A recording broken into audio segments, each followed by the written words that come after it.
natin lang, di nila malalaman na sa akin at sa'yo.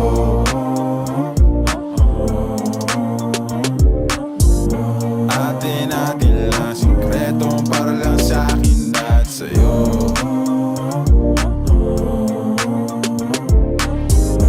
Atin natin lang, sikreto para lang sa akin at sa'yo. Magdamagan man ang ganap, sa'yo lang ako payag magbabad.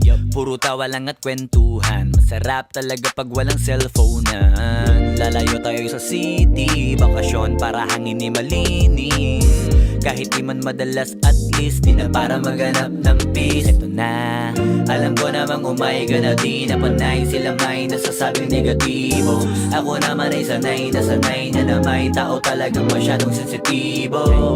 Panahon ngayon ay iba na, kasi masama na maging masaya, kaya tayo na ang mag-adjust. Walang